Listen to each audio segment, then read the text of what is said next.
오늘 설교 본문은 굉장히 오랜만에 시편을 우리가 다루는 것 같아요. 시편 41편을 한번 잡아보았습니다. 사실 저희가 이제 요한복음을 다루고 있는데 요한복음을 2주간 저희가 다뤘는데 그 내용이 이제 여러분들한테 조금 무거울 수 있는 내용이었겠다 싶어서 일부러 조금 가벼운 내용을 이번 주에 다뤄야 되겠다 싶어서 시편 41편을 본문으로 택해봤습니다. 이 시편 41편을 택한 것은 다른 이유가 있어서가 아니고요. 지난주에 저희가 다루었던 내용 기억하시죠? 가룟 유다의 배반과 관련해서 그때 예수님께서 가룟 유다의 배반에 대해서 구약 성경을 인용하시는데 예수님께서 인용하신 그 말씀이 오늘 저희가 읽은 이 시편 41편 9절의 말씀을 예수님께서 인용하시거든요. 그래서 겸사겸사 이 시편 41편을 본문으로 한번 택해봤고 이 말씀이 우리에게 뭘 전해주고자 하는지를 한번 같이 생각해 보려고 합니다. 이 시편 41편의 내용을 다루기에 앞서서 먼저 한 가지 저희가 주목했으면 하는 것이 있습니다. 시편이 모두 몇 권으로 되어 있죠? 5권으로 되어 있죠? 1권, 2권, 3권, 4권, 5권까지 있습니다. 그 권수를 이렇게 분류를 하면 이렇게 한번 이렇게 되어 있어요. 1권은 1편에서 41편까지, 그 다음에 2권은 42편에서 72편까지, 3권은 73편에서 89편, 4권은 90편에서 106편, 그리고 마지막 5권이 107편에서 150편까지 있습니다. 여러분들이 이거를 그냥 이렇게 보시면 아실 수 있겠지만 오늘 저희가 읽은 시편 41편은 어디에 속하죠? 1권에 속하죠. 1권의 제일 마지막에 있다고 하는 것을 여러분들이 아실 수 있습니다. 우리가 이제 제일 먼저 주목하고자 하는 것은 제1권을 시작하는 시편 1편과 1권이 끝나는 이 마지막 41편이요. 사실은 둘 다 복되다라고 하는 말로 시작되고 끝난다는 겁니다. 여러분 모두가 시편 1편은 너무나 잘 아실 것입니다. 그 내용을 잘 아실 거예요. 그래서 그 원문을 그 구조에 맞춰서 제가 이렇게 한번 정리를 해봤습니다. 시편 1편을 보시면 이렇게 시작이 됩니다. 복되다 이렇게 시작이 돼요. 그 다음에 사람은 어떠한 자는 그래 놓고서 이 사람 어떤 자가 복된지에 대해서 이제 설명을 하는데요. 먼저 부정적인 언급이 3가지가 나옵니다. 악인의 꾀를 따르지 않는, 죄인의 길에 서지 않는, 오만한 자들의 자리에 앉지 않는. 그 다음에 2가지 이제 긍정적인 의미로 또 언급을 합니다. 여호와의 율법을 즐거워하는, 그의 율법을 주야로 묵상하는, 바로 이런 자가 복된 자다 이렇게 말씀을 합니다. 여기서 복되다라고 하는 말은 행복하다 그런 뜻이에요. 행복하다. 그러니까 이 시편 1편은요. 누가 복된 사람인지 어떤 사람이 행복한 사람인지를 사실 우리에게 말씀해 주고 있습니다. 저기 앞에서 말하는 악인, 죄인, 오만한 자, 이 3 부류의 사람은 사실은 여호와의 율법과 상관이 없이 살아가는 사람들을 대표합니다. 이 사람들은 잘 살 수도 있어요. 많은 물질을 누리면서 살 수도 있고 많은 우리가 흔히 말하는 부귀영화를 누리면서 살아갈 수도 있어요. 그런데 이런 사람들은 행복할까요? 행복하지 않을까요? 시편 기자는 이런 사람들은 아무리 부를 많이 쌓고 부귀영화를 누리면서 살아간다 할지라도 행복한 사람들이 아니다라는 겁니다. 진짜 행복, 진짜 복은 누가 누리느냐? 여호와의 율법을 즐거워하고 그 율법을 주야로 묵상하는 사람이 진짜 행복한 사람이라는 겁니다. 그런데 제1권을 마무리하는 시편 41편도요 마찬가지로 복되다라고 하는 말로 시작이 됩니다. 한번 같이 보시죠. 이렇게 되어 있어요. 순서가 복되다. 사람은 어떤 자는 어떤 사람이 복된 사람이에요? 가난한 자를 보살피는 자가, 가난한 자를 보살피는 사람이 행복하다고 말합니다. 제1권을 시작하는 시편 1편과 제1권의 마지막인 41편이 둘 다 복되다고 하는 이 말로, 표현으로 시작되는 게 우연일까요? 그렇지 않을 것입니다. 시편 이 150편은 모두가 사실은 이 편집자들이 모아서 분류하고 그 순서를 정한 것입니다. 1, 2, 3, 4, 5권으로 나눌 때 이 사람들이, 이 편집자들이 그냥 아무렇게나 나눈 것이 아니에요. 또 1권에서 1편, 2편, 3편 하면서 41편까지 이렇게 나눌 때 그냥 무작위로 이렇게 막 뽑아가지고 그냥 분류를 한 것이, 순서를 정한 것이 아닙니다. 나름대로 목적과 의도를 가지고 이 순서들을 정하고 번수를 정한 것이에요. 그러니까 여기에는 의도와 목적과 의미가 있다는 겁니다. 이 시편의 편집자들이 바로 복되다라고 하는 이 말로 1권을 시작하고 그 마지막 41편을 끝내는 것은 복과 관련된 주제가 이 1권 전체를 감싸고 있다는 것입니다. 그런데 시편 1편과 41편이 둘 다 복에 대해서 말하지만 잘 살펴보면 이 둘이 말하는 복은 조금 차이가 있는 것을 알 수 있습니다. 시편 1편이 말하는 복은 뭐와 관련된 복이냐면 하나님의 말씀, 하나님의 율법과 관련된 복에 대해서 말합니다. 그런데 오늘 저희가 읽은 시편 41편이 말하는 복은 어떤 복이에요? 가난한 자를 보살피는 자가 받는 복에 대해서 말합니다. 그래서 그냥 얼핏 보면 이 둘 사이에는 아무런 연관이 없는 것처럼 보입니다. 그런데 사실은 그렇지가 않습니다. 성경 전체가 우리에게 일관되게 말하는 것 중에 하나가 뭐냐면 하나님의 말씀대로 산다고 하는 것, 우리가 하나님의 율법을 잘 지키면서 살아간다고 하는 것은 다른 것이 아니라 가난한 자들을 잘 돌보는 것이다 라고 하는 겁니다. 여호와의 율법을 즐거워하고 그 율법을 주야로 묵상하는 자가 복되다 라고 하는 것은 문자 그대로 방에 틀어박혀 가지고 성경책만 붙들고 하나님의 말씀만 하루 종일 읽고 묵상한다고 하는 것을 의미하는 것은 아닐 것입니다. 시편 기자는 진정한 의미에서, 참된 의미에서 여호와의 율법을 즐거워하고 그 율법을 주야로 묵상하고 읽는다고 하는 것은 무슨 의미인가? 그것은 다른 것이 아니라는 거예요. 뭐예요? 가난한 자를 잘 도와주고 보살피는 것. 그게 진정한 의미에서 여호와의 율법을 즐거워하고 주야로 묵상하는 것이라고 우리에게 말하는 것입니다. 그 둘이, 이 두 가지 복이 분리되어 있는 서로 별개의 복이 아니라 하나의 복이라고 하는 것을, 연결되어 있는 복이라고 하는 것을 우리에게 말씀해 주고 있는 것입니다. 그런데 왜 가난한 자일까요? 왜 가난한 자라고 말하는 것일까요? 여기서 가난한 자는 그냥 단순히 물질적으로 가난한 자를 말하는 것은 아닙니다. 우리말 성경 중에 그 새번역 성경이라고 하는 게 있거든요. 혹시 읽어보신 분이 있을지 모르겠어요. 이 새번역 성경은 이것을 어떻게 번역했냐면 가난하고 힘없는 사람, 이렇게 번역을 했습니다.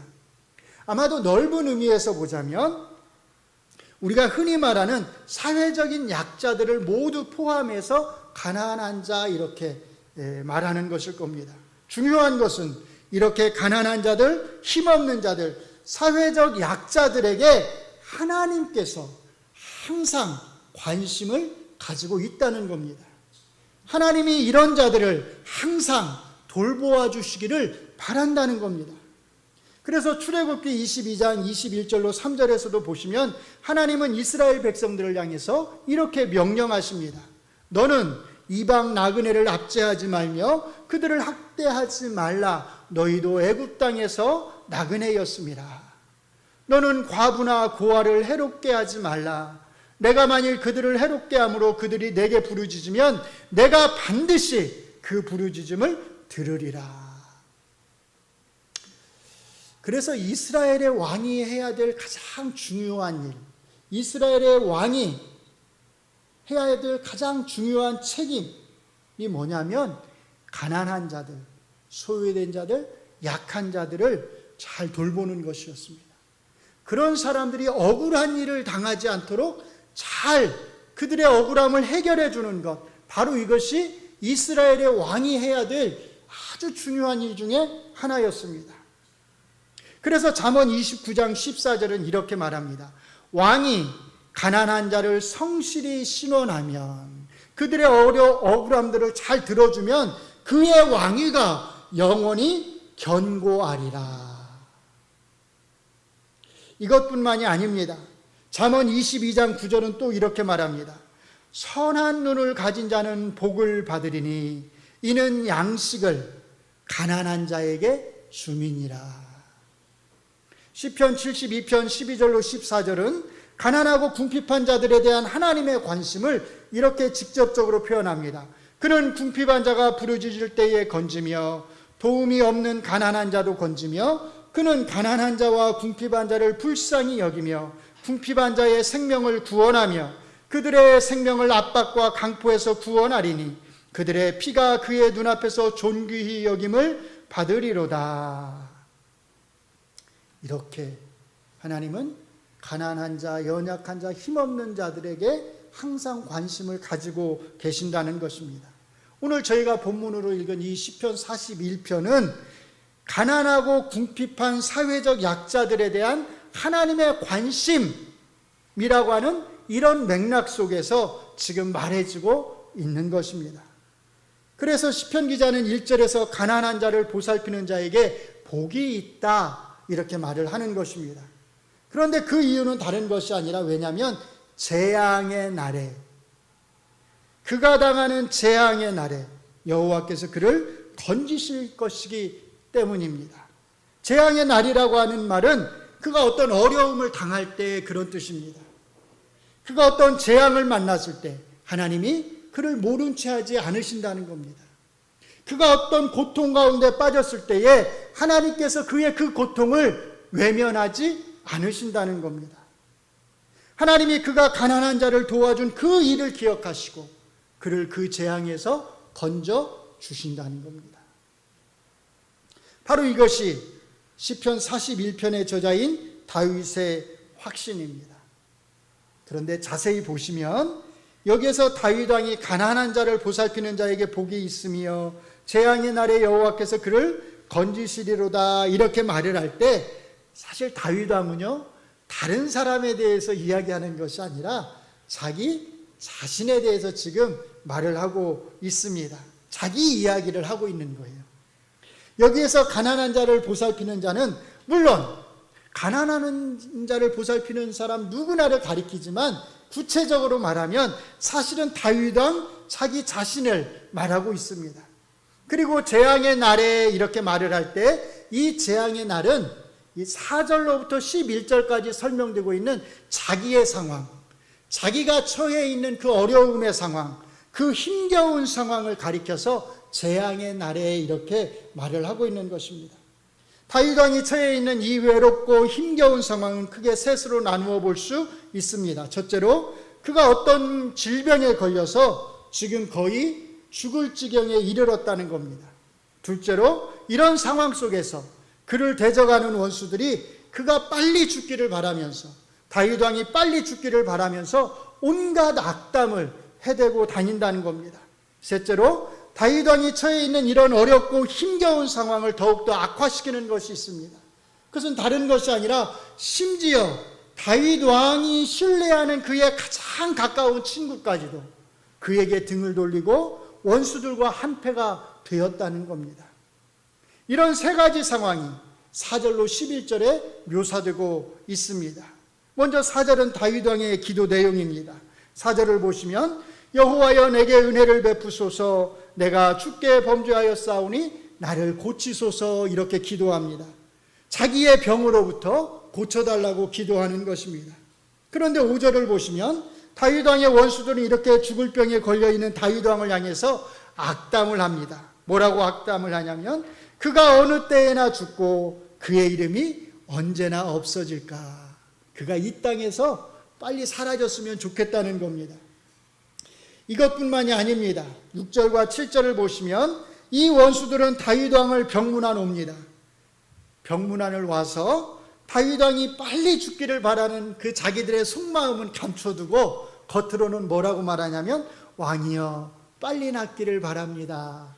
이렇게 왕을 위로합니다. 겉모양과 속마음이 지금 다른 것이지요. 이중의 얼굴을 하고서 거짓말을 하는 것입니다. 그리고는 또 병문안을 마치고 이제 돌아가서는 또다시 온갖 악담을 하기 시작합니다.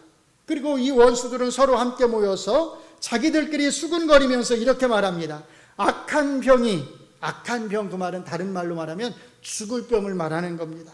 악한 병이 그에게 들었으니 이제 그가 눕고 다시 일어나지 못하리라. 이제 그 모습 그대로 그냥 죽었으면 좋겠다는 것입니다. 원수들의 이런 모습에 다윗 왕은 매우 큰 상처를 받았을 것입니다. 그런데 다윗 왕이 받은 상처는 이것이 전부가 아닙니다. 이 상처에 마치 소금을 뿌리는 것과 같은 일이 일어납니다. 바로 그가 가장 믿었던 가장 가까운 친구의 배신입니다. 9절이 이 친구의 배신을 말해줍니다. 9절 말씀을 우리가 같이 한번 읽겠습니다. 심지어를 넣어서 같이 읽겠습니다. 심지어 내가 신뢰하여 내 떡을 나눠 먹던 나의 가까운 친구도 나를 대적하여 그의 발꿈치를 들었나이다. 예수님께서 가룟 유다의 배신과 관련하여서 인용하시는 말씀이 바로 이 9절의 말씀이었습니다. 다윗 왕이 당한 그 배신은 예수님이 당하시는 배신을 미리 보여주었다는 것입니다. 이렇게 예수님이 당하시는 어떤 일을 구약의 어떤 사람이 미리 보여주는 것, 그것을 가리켜서 뭐라고 말하냐면 예표적이다 이렇게 이야기를 해요. 물론 다윗 왕이 당한 모든 고난이 다 예수님이 당하시는 고난을 예표적으로 그렇게 미리 보여주는 것은 아닙니다. 그래서 아무거나 다 다윗이 당했다고 해서 다윗이 당한 어떤 일을 아무거나 다 예수님한테 다 적용해서는 안 됩니다. 성경이 말하는 것만 우리는 예수님에게 적용할 수 있습니다. 여기 9절을 보시면 우리말 성경에서는 저 심지어라고 하는 강조 어구가 빠져 있습니다. 저 한 단어가 뭐가 대수롭다고 이렇게 생각하실 수도 있는데요. 사실 중요하죠. 왜냐하면 심지어라고 하는 말이 들어갔을 때와 들어가지 않았을 때 그 강조되는 어감이 다르잖아요. 심지어 누구까지도 이렇게 강조가 되잖아요. 이 심지어라고 하는 말은 이 친구의 배신이 다윗 왕에게 얼마나 큰 실망과 상처를 주었는지를 강조해주고 있습니다. 다윗 왕은 자기를 배신한 이 친구가 자기에게 어떤 존재였는지를 3번에 걸쳐서 강조합니다. 내가 신뢰했다고 말합니다. 그리고 내 떡을 나눠 먹었다고 말합니다. 그리고 나의 가까운 친구라고 말합니다. 이런 친구까지도 심지어 나를 배신했다는 겁니다. 자기를 싫어하는 사람들은 원수니까 그럴 수 있다고 칠 수 있습니다. 자기를 싫어하는 원수들이 비난하고 악담을 해대는 것은 그래 나를 싫어하니까 내 원수들이니까 참을 수 있습니다. 그런데 내가 원수들에게서 비난을 받고 악담을 들을 때 내게 와서 나를 위로해주고 나의 힘이 되어주어야 할 사람, 나의 가장 가까운 친구, 내 떡을 식탁에서 함께 나누던 그 친구, 내가 너무나 신뢰하고 믿었던 그 친구까지도 내게 등을 돌리고 돌아서서 내가 죽기를 바란다고 하는 것, 나의 원수들과 함께 나에 대해서 악담을 즐긴다고 하는 것, 이것은 얼마나 큰 충격인지 모릅니다. 바로 이것이 이 시편 기자의 다윗 왕이 지금 처해 있는 상황입니다. 다윗 왕의 표현대로 하자면 지금 재앙입니다. 1절이 말하는 재앙은 다른 것이 아니라 바로 이런 상황을 말하는 것입니다. 바로 이런 재앙의 상황 속에서 다윗 왕은 어떻게 무엇에 근거해서 하나님에게 도움을 구할 수 있을까요? 4절에 보시면 다윗 왕은 하나님 앞에 기도합니다. 하나님 내게 은혜를 베풀어 주소서. 은혜를 베풀어 달라고 하는 말은 나를 긍휼히 여겨주소서, 나를 불쌍히 여겨주소서 그 말입니다. 그러면서 뭐라고 말하냐면 내 병을 고쳐주소서 이렇게 간구합니다. 다윗 왕은 어떻게, 무엇에 근거해서 이렇게 하나님에게 긍휼을 베풀어 달라고, 내 병을 고쳐달라고 그렇게 기도할 수 있을까요? 사실은 이것이 중요한 질문입니다. 그냥 무턱대고 아무 근거도 없이 하나님에게 자기를 구원해 달라고, 이 질병과 온갖 비난 속에서 자기를 구원해 달라고 기도하는 것이 아닙니다. 1절이 우리에게 가르치는 것이 바로 이 질문에 대한 답변입니다. 자기 자신이 내가 가난한 자들을, 힘없는 자들을, 연약한 자들을 돌보아 왔다는 겁니다. 하나님이 사랑하시고 하나님이 관심을 가지고 계시는 그들을, 그 약자들을 내가 돌보아 왔다는 겁니다. 바로 이 돌봄의 근거에서, 다윗 왕은 여호와 하나님이 자기에게 복을 주실 것이라고 말을 하는 것입니다. 어떤 복일까요, 그러면? 다윗 왕이 구하는 복은 어떤 복이겠어요? 다른 것이 아닙니다. 이 재앙에서 자기 자신을 건져주시는 복입니다. 원수들에게서, 원수들의 비난 속에서 자기를 건져주시는 복입니다.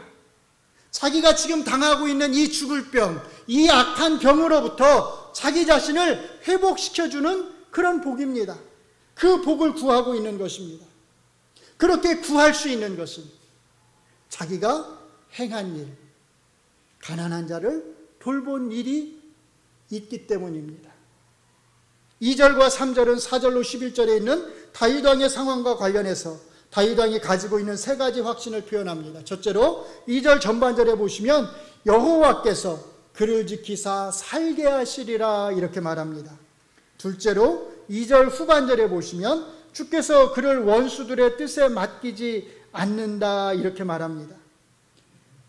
그런데 우리말 번역을 보시면 이렇게 돼 있어요. 주여 그를 그 원수들의 뜻에 맡기지 마소서 이렇게 되어 있죠.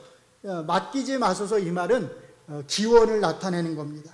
그런데 사실 영어 성경들은 이 구절을 다 일반 문장으로 그냥 평서문 형태로 그렇게 번역을 해가지고 그가 그를 원수들의 뜻에 맡기지 않는다 이렇게 번역을 하고 있습니다. 우리말 성경 중에서도 새번역 성경을 보면 주님께서 그를 그 원수의 뜻에 맡기지 않을 것이다 이렇게 번역하고 있어요.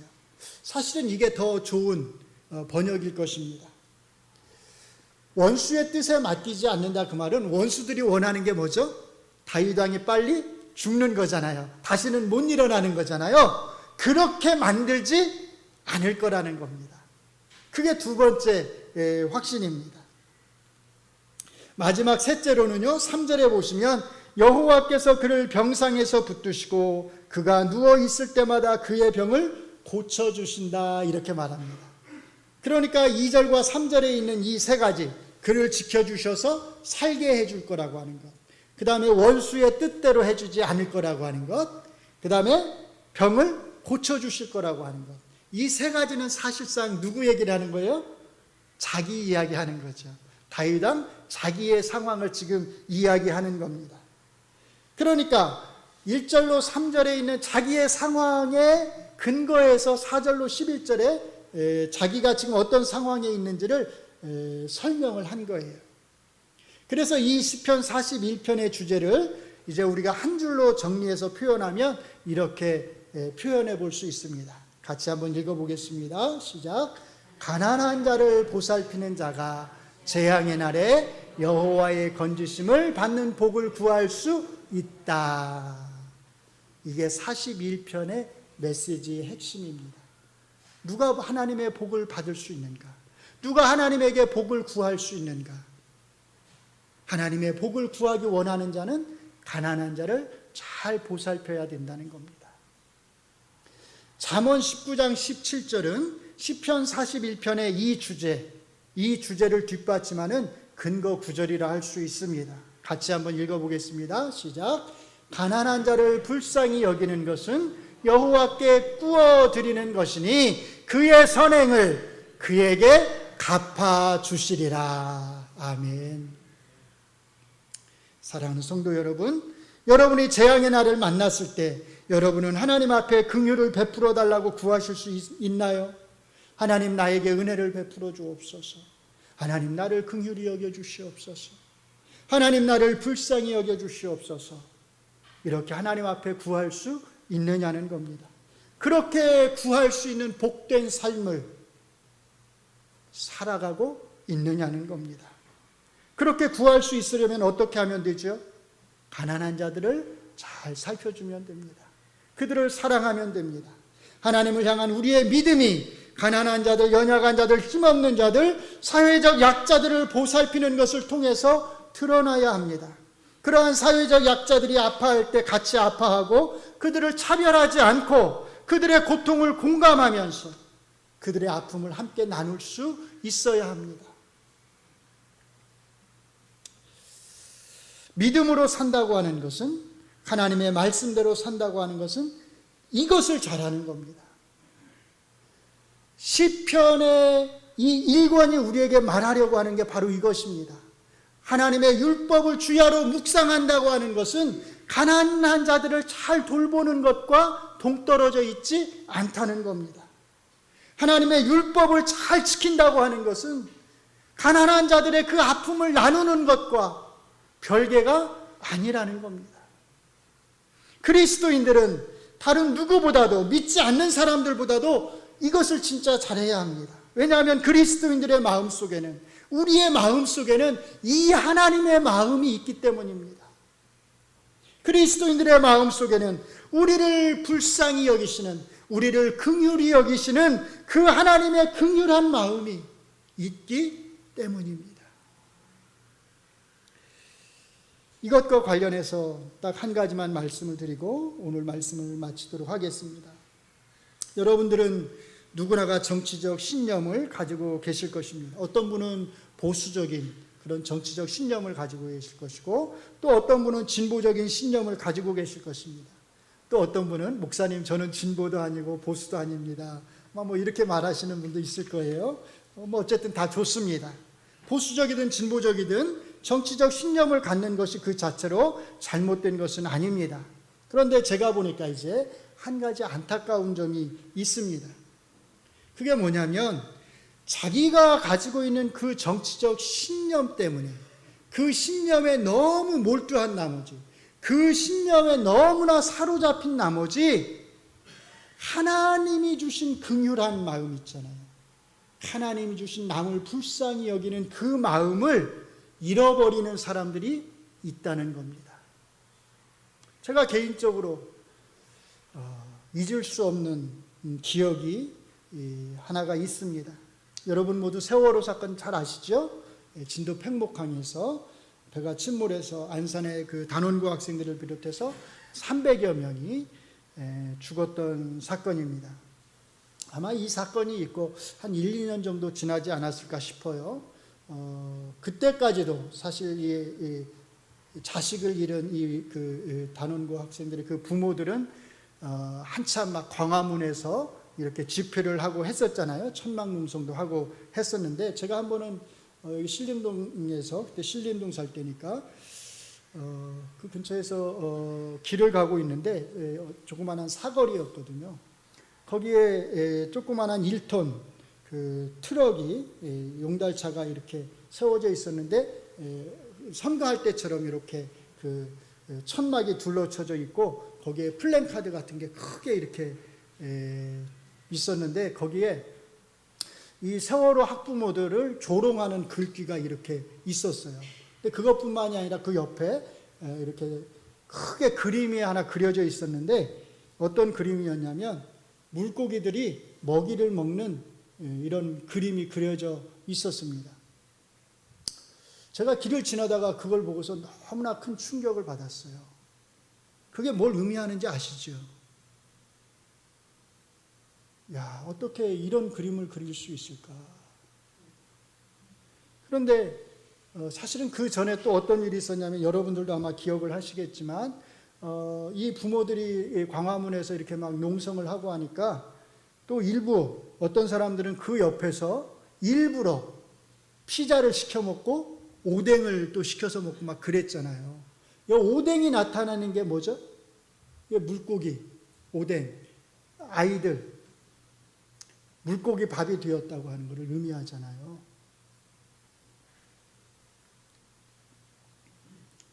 이 물고기 밥이 된 학생들을 조롱하는 의미가 거기에 담겨져 있는 거잖아요.